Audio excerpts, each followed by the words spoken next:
Hello everyone, welcome to food science adda 24/7। मैं हूं Ayushi Tiwari. Food science adda 24/7 के इस यूट्यूब प्लेटफॉर्म पर आप सबका स्वागत है।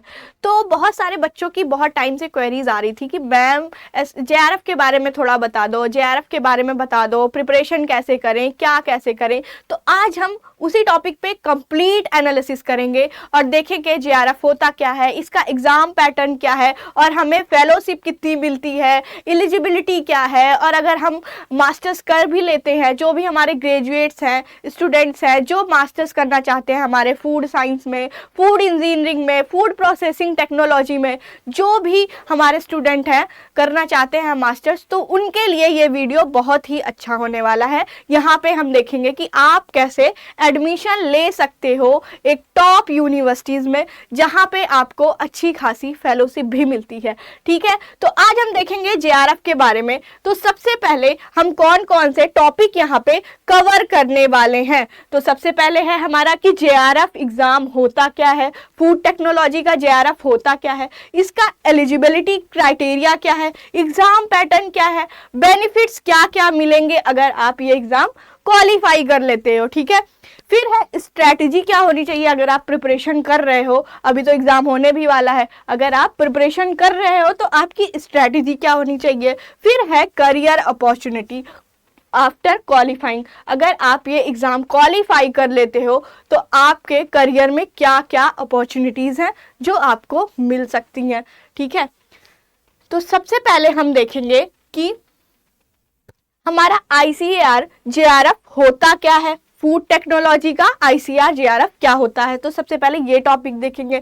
तो अगर फुल फॉर्म की बात करें तो ICAR Indian council of agriculture research all India entrance exam, ये जो एग्जाम होता है वो ऑल इंडिया लेवल का होता है। मतलब कि कोई भी किसी भी स्टेट से कोई भी बच्चा अगर इस वीडियो को देख रहा है तो वो इस एग्जाम के लिए एलिजिबल है। ठीक है, फिर यहाँ पे है जेआरएफ, मतलब यहाँ पे आपको कुछ ना कुछ फेलोशिप भी मिल रही है, मतलब आप सेल्फ डिपेंडेंट हो जाओगे, साथ के साथ आपकी मास्टर्स भी हो जाएगी। ठीक है, फिर यहाँ पे आता है पर्पस क्या होता है इस एग्जाम का। तो ये एग्जाम होता है कि आपको मास्टर्स में एडमिशन मिल सके। इस एग्जाम के द्वारा आपको मास्टर्स में एडमिशन मिलता है अगर आप ये एग्जाम क्वालिफाई कर लेते हो। तो इसमें आपको जेआरएफ फेलोशिप मिलती है, जूनियर रिसर्च फेलोशिप दी जाती है आईसीएआर के द्वारा। ठीक है, फिर हम देखेंगे इसकी एलिजिबिलिटी क्या होती है, कौन सा बच्चा इस एग्जाम के लिए एलिजिबल है। तो वो चीजें हम देखेंगे कि इसकी एलिजिबिलिटी क्या है। तो एलिजिबिलिटी की बात करें तो सबसे पहले आता है हमारा नेशनैलिटी। तो नेशनैलिटी क्या होनी चाहिए, आप इंडिया के सिटीजन होना चाहिए, आपके पास इंडिया की सिटीजनशिप होनी चाहिए। फिर एज लिमिट की बात करें तो एज लिमिट होनी चाहिए मिनिमम कम से कम 19 वर्ष और अधिकतम कितने भी वर्ष के हो इस एग्जाम के लिए एलिजिबल हो। मिनिमम आपकी आयु कितनी होनी चाहिए, मिनिमम 19 वर्ष आपकी आयु होनी चाहिए। फिर आता है हमारा एजुकेशन क्वालिफिकेशन। एजुकेशन क्वालिफिकेशन आपके पास एजुकेशन क्वालिफिकेशन क्या क्या होनी चाहिए, आपके पास ग्रेजुएशन होना चाहिए 4 वर्ष का, 4 वर्ष का आपके पास ग्रेजुएशन होना चाहिए और 60% आपके मार्क्स होने चाहिए ग्रेजुएशन में। तो आप इस एग्जाम के लिए क्या होगे, एलिजिबल रहोगे। ठीक है, तो फिर सब्जेक्ट्स कौन कौन से बच्चे हैं जो इसमें अप्लाई कर सकते हैं, कौन कौन से बच्चे अप्लाई कर सकते हैं, ग्रेजुएशन में उनका सब्जेक्ट क्या रहा होगा। तो जैसे जिन्होंने बीटेक कर रखा है, बीएससी ऑनर्स कर रखा है फूड टेक्नोलॉजी में, तो वो इसके लिए एलिजिबल है। फिर BTech in food science, food engineering, dairy technology और एग्रीकल्चर साइंसेस। तो जिन बच्चों ने BTech food science, BTech food engineering, BTech food technology, dairy technology या फिर एग्रीकल्चर इंजीनियरिंग कर रखी है और वो इंटरेस्टेड हैं मास्टर्स करने के लिए, जो कि एक टॉप यूनिवर्सिटीज से मास्टर्स करना चाहते हैं और वो चाहते हैं कि उन्हें अच्छी खासी फेलोशिप मिले, तो वो इस एग्जाम के लिए डेफिनेटली एलिजिबल है।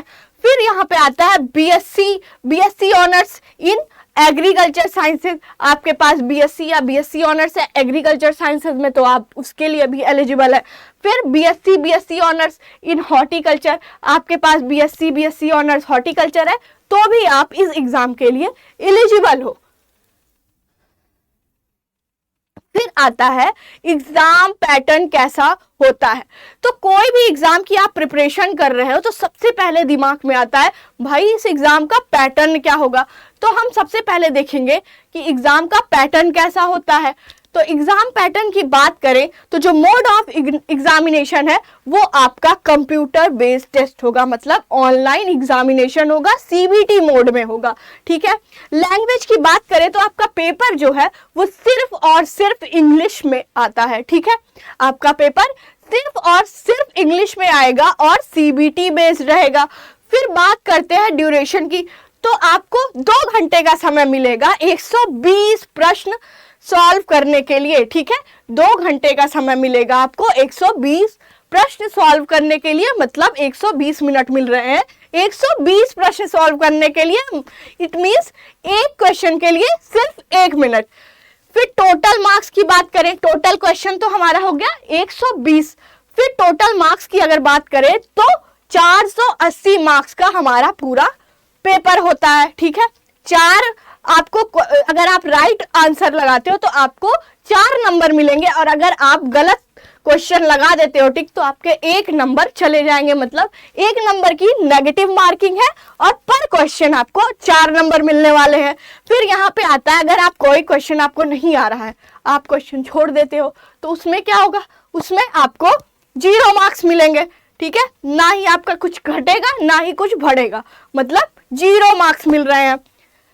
फिर यहाँ पे बात आती है कि ये जो पेपर होता है वो 3 सेक्शन में डिवाइड होता है, सेक्शन ए, सेक्शन बी और सेक्शन बी। ये पेपर 3 सेक्शंस में डिवाइड रहेगा। अगर सेक्शन ए की बात करें तो सेक्शन ए जो होता है वो जनरल एग्रीकल्चर और साइंस एप्टीट्यूड से उसमें प्रश्न बनते हैं हमारे सेक्शन ए में, जनरल एग्रीकल्चर और साइंस एप्टीट्यूड से। और अगर सेक्शन बी की बात करें तो इसमें आपको कोर सब्जेक्ट का नॉलेज होना चाहिए। फिर सेक्शन सी की बात करें तो आप जिस सब्जेक्ट में स्पेशलाइजेशन करना चाहते हो, अपना मास्टर्स करना चाहते हो, उससे हमारे क्वेश्चंस बनेंगे सेक्शन सी में, ठीक है। जैसे कि आप फूड साइंस में स्पेशलाइजेशन करना चाहते हो तो आपके जो प्रश्न बनेंगे वो फूड पैकेजिंग से बनेंगे, फूड केमिस्ट्री से बनेंगे, फूड माइक्रोबायोलॉजी से बनेंगे, तो यहाँ से आपके प्रश्न पूछे जाएंगे। फिर बात आती है यहाँ पे कि बेनिफिट क्या है अगर आप इस एग्जाम को क्वालिफाई कर लेते हैं, तो बेनिफिट क्या है। जैसा कि मैंने बताया कि टॉप ICAR जो हमारी यूनिवर्सिटीज है उसमें आपको एडमिशन मिल जाएगा। टॉप ICAR यूनिवर्सिटीज में आपको एडमिशन मिलेगा, जैसे कि IARI new Delhi, IARI new Delhi, इसका नाम तो सबने सुना होगा भाई। एग्रीकल्चर वाले, फूड साइंस एग्रीकल्चर वालों का तो ये IIT है एक तरह से मान लो। फिर आता है हमारा PAU पंजाब एग्रीकल्चर यूनिवर्सिटी। फिर आता है हमारा चौधरी चरण सिंह यूनिवर्सिटी हिसार। तो ऐसी यूनिवर्सिटीज में क्या होगा, आपको एडमिशन मिल जाएगा अगर आप इस एग्जाम को क्वालिफाई करते हो। फिर आता है आपको जो सबसे अच्छा है, आपको स्कॉलरशिप मिलती है, मतलब आपको घर से पैसे लेने की कोई जरूरत नहीं है, आपको यहाँ पे अच्छी खासी स्कॉलरशिप मिलेगी। तो आपको मंथली स्टाइपेंड जो मिलता है वो मिलता है 15,000 से लेके 17,500 तक आपको मंथली स्टाइपेंड मिलेगा अगर आप ये एग्जाम क्वालिफाई कर लेते हो। फिर आता है आपकी एकेडमिक ग्रोथ होगी। अगर आप अच्छे यूनिवर्सिटीज में या इंस्टीट्यूट में पढ़ रहे हो तो ऑलरेडी क्या होता है, आपकी एकेडमिक ग्रोथ बढ़िया हो जाती है। फिर आता है कॉम्पिटेटिव एज। अगर आप अच्छी जगह से पढ़ोगे तो वहां पे कंपटीशन का माहौल रहेगा, तो आप भी क्या होगे, एक कंपटीशन के माहौल में ढल जाओगे और आपकी प्रिपरेशन अच्छी होगी। और फिर हो सकता है आप SRF के लिए पढ़ने लगो, JRF क्वालिफाई करने के बाद SRF के लिए पढ़ने लगो तो आपकी PhD रिसर्च बढ़िया जगह से हो जाए, ठीक। फिर आती है जॉब अपॉर्चुनिटी। तो जॉब अपॉर्चुनिटी कैसे है, जैसे रिसर्च एंड डेवलपमेंट लैब्स है, वहां पे आपको जॉब्स मिल सकती है, और फूड इंडस्ट्रीज वगैरह है वहां पे जॉब मिल सकती है। गवर्नमेंट रिसर्च एकेडमिक्स में पोजीशन आती है JRF की, SRF की, तो वहां पे आपको मिल सकता है, और पब्लिक सेक्टर्स यूनिट्स में आपको जॉब मिल सकती है। फिर आती है बात स्ट्रेटजी ऑफ प्रिपरेशन। ये सबसे ज्यादा इंपॉर्टेंट है। किसी भी एग्जाम को क्वालिफाई करने के लिए आपको पता होनी चाहिए आपकी स्ट्रेटजी क्या रहेगी। तो यहाँ पे अगर हम सबसे पहले देखें कि अगर आपको कोई एग्जाम क्वालिफाई करना है, अगर आपको कोई एग्जाम क्वालिफाई करना हो तो सबसे पहले आप क्या करते हो, सिलेबस को देखते हो। तो हमें सिलेबस को देखना ही नहीं है, सिलेबस को समझना भी है अच्छे से, ठीक है। जैसे ज्यादातर क्वेश्चंस जो आते हैं वो आते हैं फूड केमिस्ट्री से, न्यूट्रिशनल फूड माइक्रोबायोलॉजी से, और कहाँ से आते हैं भाई, डेयरी टेक्नोलॉजी से, फूड लॉ से आते हैं, क्वालिटी कंट्रोल से आते हैं। तो इन सब के पे आपको क्या करना है, डिटेल में ये सारे सब्जेक्ट्स आपको कवर करना है। और अगर सब्जेक्ट्स की बात करें तो हम इस पे एक और वीडियो बना सकते हैं कि कौन से सब्जेक्ट से कैसे क्वेश्चंस बनते हैं, तो इस पे हम अलग से वीडियो लेके आएंगे। फिर आती है रिकमेंडेड बुक्स। ये भी बहुत जरूरी है। अगर आप किसी प्रिपरेशन कर रहे हो किसी भी एग्जाम को क्वालिफाई करने के लिए, तो आपको पता होनी चाहिए आपको कौन कौन सी बुक्स जो होंगी वो हेल्पफुल रहेंगी वो एग्जाम क्वालिफाई करवाने के लिए। तो यहाँ फूड टेक्नोलॉजी की बुक है बी श्री लक्ष्मी, और फूड माइक्रोबायोलॉजी, ये तो फूड के बच्चे जानते ही होंगे, फूड माइक्रोबायोलॉजी में फेजियर जो बुक है वो सबसे बेस्ट है। फिर आती है फूड प्रोसेसिंग में सिंह की बुक है। फिर ICAR UG एंड PG के जो क्वेश्चंस बैंक आते हैं, आप उनसे क्वेश्चन की प्रैक्टिस कर सकते हो, और प्रीवियस ईयर के पेपर जो हो निफ्टी वगैरह के, उनको आप सॉल्व कर सकते हो अगर इस एग्जाम की आप प्रिपरेशन कर रहे हो। फिर आती है डेली प्रैक्टिस। देखो भाई, अगर आपको कोई एग्जाम क्वालिफाई करना है तो आपको प्रैक्टिस करनी होगी, क्योंकि प्रैक्टिस जो रहेगी वही आपको परफेक्ट बनाएगी और आपका फाइनल रिजल्ट में मेन रोल अदा करेगी। तो यहाँ बात आती है डेली प्रैक्टिस की। ये नहीं कि आपको सिर्फ पढ़ना है, आपको उस क्वेश्चंस की डेली प्रैक्टिस भी करनी है, ठीक। जो हमारे लास्ट ईयर के क्वेश्चंस रहेंगे उनकी आपको प्रैक्टिस करनी है बराबर। फिर आता है फोकस ऑन सेक्शन ए। देखो, जब सेक्शन बी और सेक्शन सी की बात आती है तो सेक्शन बी और सेक्शन सी क्या होता है, हम इजीली कवर कर लेते हैं क्योंकि वो हमारे सब्जेक्ट से कहीं ना कहीं रिलेट करता है। लेकिन अगर बात सेक्शन ए की आती है तो सेक्शन ए क्या होता है, हम थोड़ा नेगलेक्ट करते हैं।